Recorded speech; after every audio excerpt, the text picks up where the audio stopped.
taken a different route than some people getting into this. I originally went to school for architecture.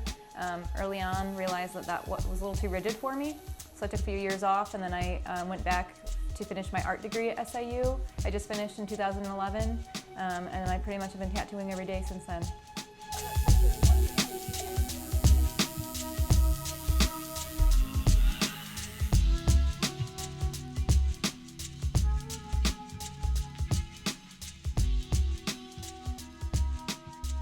I was searching for a way to remain in the art field and make money off of it. So to me, this was one of the most lucrative ways for me to be an artist and make money, pay my bills, still feel like I'm being creative daily.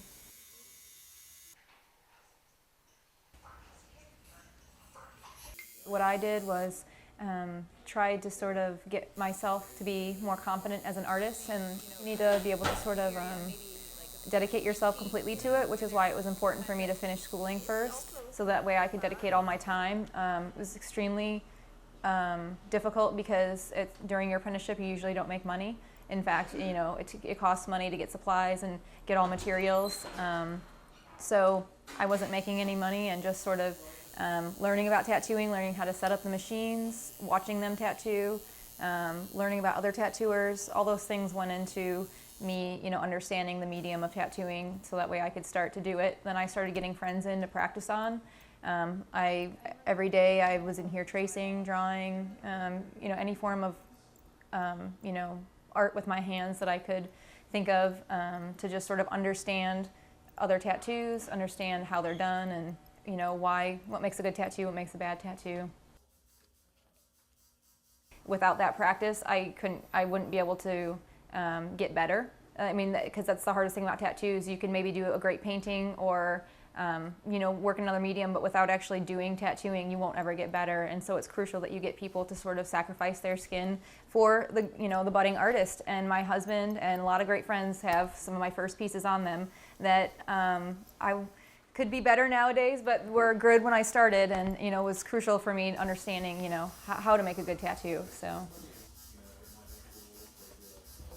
I wouldn't pigeonhole myself into any particular style per se, but that is for me, if I have a chance to run with an idea and somebody's open to the idea of letting me stylize it in my own way, that's the way I would naturally go. That's when I draw flash and things that for my own entertainment, it tends to be traditional in style. So.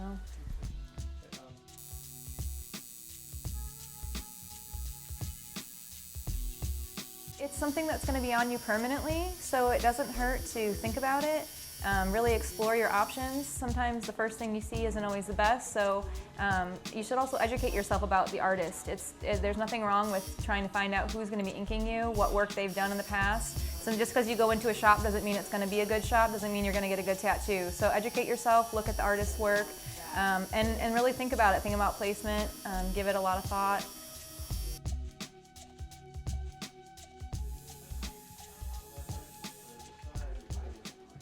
For the most part, all growing up, you know, I'd always been fascinated with tattoos and just the art, like arts in general. Being that I was from Oklahoma, tattooing for the longest time was illegal. So during the time that I really started to get more so interested in tattooing, you know, that would most likely have to get out of Oklahoma. At that time, and this would have been probably about, you know, 14 years ago, you know, there was a lot of people that were in Oklahoma that were tattoo artists. A lot of those were actually getting up and moving away because they got tired of that underground scene. I mean, as it is here and anywhere else, you know, where you always have like these scratcher tattoo artists, the term of working out of a basement or something like that. In Oklahoma, you really didn't have a choice. So, you know, there were very few ways that you could actually have good local influence and stuff. But basically, I mean, I went ahead and decided, oh, this is what I want to do, and I did as much research as I could as far as, you know, sterile environment and whatnot. I actually got very lucky that during the time that I actually, you know, started getting into it, they had actually they made it basically legal for you to own equipment, because the thing was is that, I mean, even any kind of tattoo paraphernalia was illegal. Well, when they went ahead and legalized it for you to be able to own the equipment, um, all of a sudden they started having tattoo supply companies start bouncing up all over the place, and most of those were internet, internet suppliers. So that allowed me to actually go ahead and get the material that I needed and whatnot. But that didn't change the fact that there I was living in a place that it was still illegal to tattoo. There I was, like, Oklahoma, working maintenance at some apartments.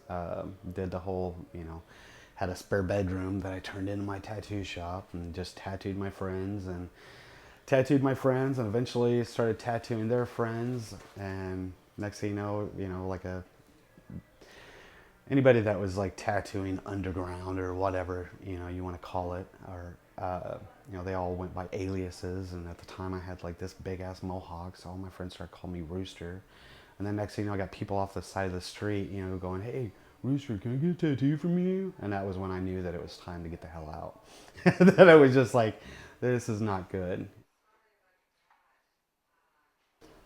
So then I finally basically kind of put myself out there. I'd actually known somebody that was from Chicago that was going to SIU. And she had actually told me about this place. And it just so happened that my boss, along with one of the other co-owners, I'd actually seen their work in magazines. So I was just like, and of course, being somebody that's just starting out, to see somebody else's work in magazines is like, oh my God, they're famous. So it made me feel really, really comfortable about where I was actually coming. And then to come to find out, later on, then it was just like, not only did I get, in a shop, but I actually got in an awesome, incredible shop. There's not another one that I would possibly want to be in. It's funny, I got a call about 2 years later, well, 2 years after I've already been here. My dad, he called me up and he's like, "Son, you can come back home." And I was like, "No, I'm happy here." We have certain medias that have definitely helped influence, certain things. You always have a particular style of tattoos that will always be there, and it might actually kind of die out a little bit in style and then pick back up, but there's always some new style, that's like the new cool thing. It's like when I first started working here, it's like kanjis were like the super big thing. It was like everybody's getting kanjis, and then everybody's getting clovers, and those kind of little bitty things, it's like those small fads, it's like I think now is like everybody's getting the infinity symbol, it's just like, so I mean it does change, but it still remains, those old traditional styles they'll evolve, but it's still ground one, That's the thing with the tattoo industry. We're around so many different types of people, so many different types of personalities, reasons of why people get tattoos. So I mean,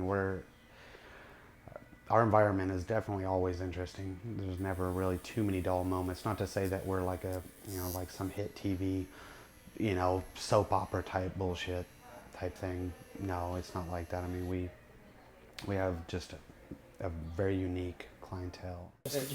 Yeah. Well, it's like every time you get a tattoo, you think like only certain parts are gonna hurt. Like, oh, this part of my body's meaty, so it won't hurt. And then it's like, it still does. It just sucks.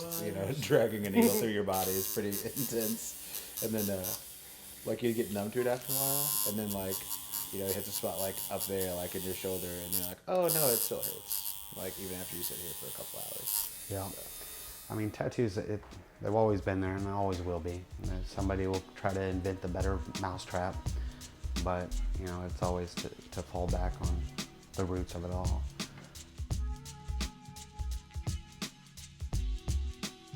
When I first opened this shop, I had a partner named Chad Green for the first year or two, but then he decided to move to Indiana, so I ended up buying him out before he left. It was mostly like kind of a walk-in shop, and I wanted to have a shop that was mostly a custom shop, where people come in and pretty much, I mean, we have flash and designs for people to pick from, but at the time that was all people thought that you could do, before the TV shows and stuff came on TV. People didn't really realize that you could come in and have original things drawn up. We were kind of trying to promote that idea by having a shop where you would come in kind of like a consultation and talk about what you wanted and then have it drawn up, you know, as opposed to people just, you know, walking in off the street and getting something small like right then, you know. So that was kind of the idea. Tattooing was growing in acceptance and popularity. So, you know, after a while, we kind of got overwhelmed with just two of us. So that was when we started looking for apprentices to bring in to train to tattoo underneath us, you know. And it's hard to find people that, you know, you can trust and they're going to get along with you and all that in this business. So it took a while to get a good crew of guys working.